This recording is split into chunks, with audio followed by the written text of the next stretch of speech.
If you played the opening minutes of Ocarina of Time, you'll remember Mido, apparently the leader of the Kokiri. It's Mido that blocks Link from reaching the Great Deku Tree's meadow until he obtains a sword and a shield, thereby forcing new players to explore Link's hometown and become accustomed with the game's controls. He's a fun character, colouring in Link's life in the Kokiri forest, but that's it. He doesn't serve a greater purpose or impact the game's story in any significant way. But it seems that, in earlier versions of the game, this wasn't the case. Mido, the boss of the Kokiri, actually has a fascinating development history, because it seems that, at one point, a character named Mido was one of the 6 sages, who would aid Link in the final showdown against Ganon. In the final version of Ocarina of Time, Mido lives in the Kokiri forest, in the house closest to the Lost Woods. The sign outside reads, "House of the Great Mido, boss of the Kokiri," and he certainly acts like he's the boss. He's known as a meanie, and orders other Kokiri around. Of course, he looks up to the real leader of the Kokiri, their spiritual father, the Great Deku Tree, and has a particular fondness for Saria. After Link has shown him the Kokiri sword and Deku shield, Mido will stop blocking the entrance to the Great Deku Tree's meadow, letting Link proceed with the game's tutorial dungeon, inside the Deku Tree, where he slays the parasitic Goma to try and free the Forest Guardian from his curse. Of course, this doesn't work. The Great Deku Tree was doomed from the start, and withers away after presenting Link with the first spiritual stone. The Kokiri mourn the loss of their guardian deity, perhaps none more so than Mido himself, who blames Link for his death. And so Link leaves his home behind, with Mido seeming like little more than a spiteful, jealous childhood bully. However, after the 7-year time jump, we see a different side to Mido. He's not found in the Kokiri forest, instead in the Lost Woods, barring the entrance deeper into the grove, to the sacred forest meadow. He doesn't recognize Link, now that he's grown up. Of course, Kokiri don't age. Apparently, he promised Saria that he wouldn't let anyone pass, after she travelled to the forest temple. Playing Saria's song to Mido is enough to convince him that Link is a friend of hers, and he'll let him pass. Later, after Link has completed the forest temple and Saria has awakened as the Sage of Forest, Mido will say that he promised Saria to tell Link that she had been waiting for him, and expresses regret at his treatment of the boy without a fairy. During Ocarina of Time's end credits, many of the game's characters celebrate at Lon Lon Ranch, but not all of them. King Zora and Mido sit away from the festivities, alone, quiet and somber. These are characters with close personal bonds to 2 of the sages, King Zora to his daughter, Ruto, and Mido, of course, to Saria. And here, though the world is saved, they mourn the losses of their loved ones, until the light of the sages themselves streaks through the sky above.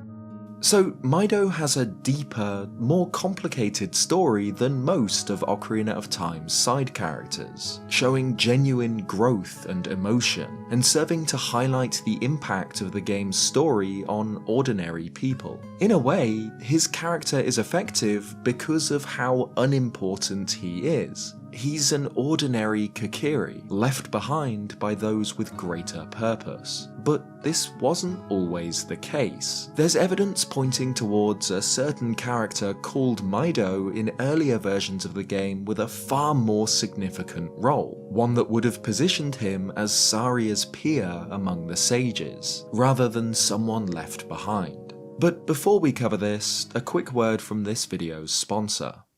There's nothing better than seeing something you love return, new and improved, so before we continue, I'd like to talk about this video's sponsor, the redesigned Raycon Everyday Earbuds Classic. I spend a lot of time indoors at my desk wearing big overhead editing headphones. So when I do actually touch grass, my Raycon Everyday Earbuds Classic are a lightweight, comfortable option that really doesn't compromise on sound quality. You've heard me talk about them before. Raycon Everyday Earbuds Classic are an affordable, comfortable earbud with all the bells and whistles you'd expect from a premium product, like active noise cancelling, meaning you can drown out any sounds around you and focus on what you actually want to hear, multiple sound modes, and a solid 8 hours of playtime, which you can top up with the clamshell case's 32-hour battery. Thanks so much to Raycon for sponsoring this video. If you'd like to grab your own pair, head to buyraycon.com/ZelticYT to get 20% off. That's buyraycon.com/ZelticYT for 20% off. The earliest mention of Mido in the Zelda series is not in Ocarina of Time, but instead in Adventure of Link.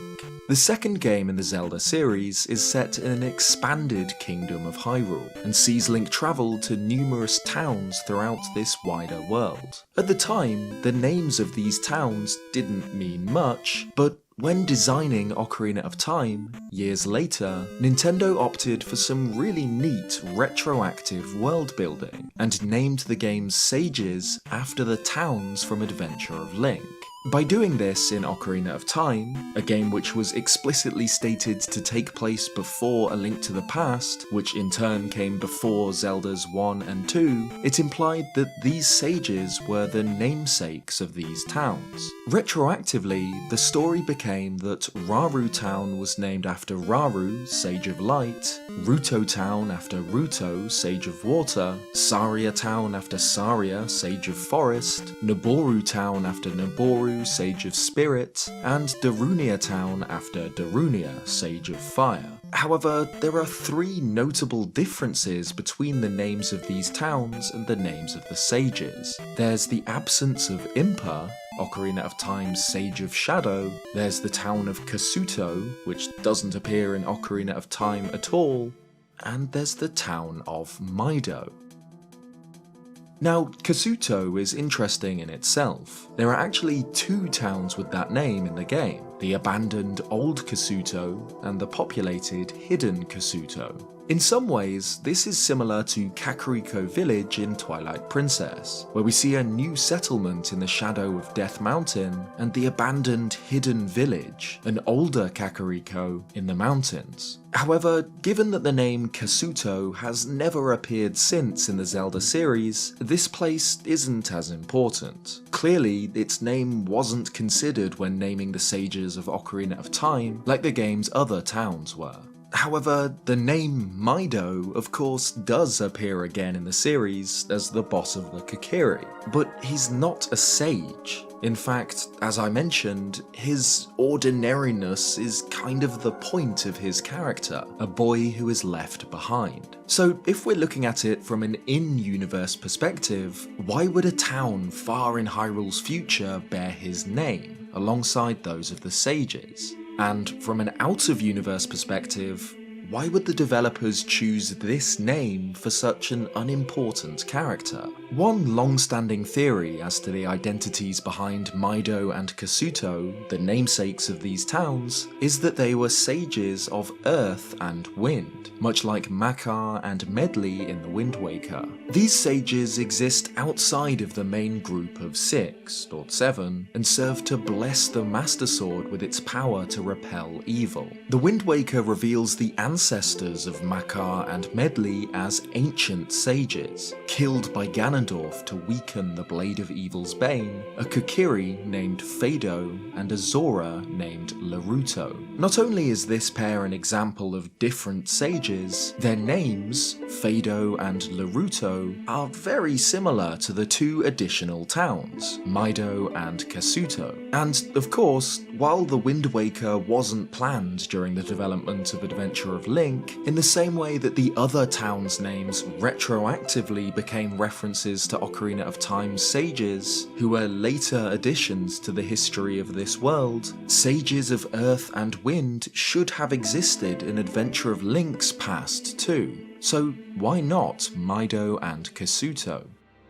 However, this idea ignores the fact that Mido, as we see him in Ocarina of Time, is very much not the Sage of Wind, or the Sage of anything at all. He's just Mido, yet his name was etched into history. This mystery endured for decades, until 2021, when a 1997 beta build of Ocarina of Time was leaked. The beta build includes image files with Japanese text translating to seals, presumably early versions of the medallions Link receives from each sage. As you'd expect, there's Saria's seal, Darunia's seal, Ruto's seal, Noboru's seal, Raru's seal, and even Zelda's seal, but not Impa's seal. In its place is Mido's seal, suggesting that, originally, he was intended to be one of the 7 sages. And interestingly, the position of Mido's seal, appearing after Noboru's on the list, and the absence of an Impa's seal in this build of the game, suggests that Mido was not just any sage, but the Sage of Shadow, and would have been connected to the Shadow Temple. Again, this fits with Adventure of Link, which notably doesn't include an Impa town. If we take this at face value, it would seem to suggest that Mido originally had a very different, much more important role to play in the story of Ocarina of Time, one that would have seen him involved with the Sheikah, with Kakariko Village, and the horrors that lie beneath it. But this doesn't confirm that this original Sage of Shadow was this Mido, the boss of the Kokiri, as he appears in the final game. In this 1997 build of the game, the character model for Mido exists, but is only referred to as the Z-targeting tutorial Kokiri. It's entirely possible that the Mido that would have given Link this seal was a different character entirely, perhaps a member of the Sheikah tribe, and when they were cut, their name was assigned to the Kokiri leader instead. In the end, the mystery of Mido endures. While we now know that the developers had originally planned to name one of Ocarina of Time's sages after Mido Town, and that this sage would have been the Sage of Shadow, we don't know anything else about them, or what their story would have been. It is possible that the Kokiri Mido was at one point meant to have a much more substantial role in the game, but it's equally likely that Sage Mido was a different character entirely, a lost sage, whose identity will forever remain unknown. Quite fittingly, Mido is a Sage of Shadow whose story will likely never come to light.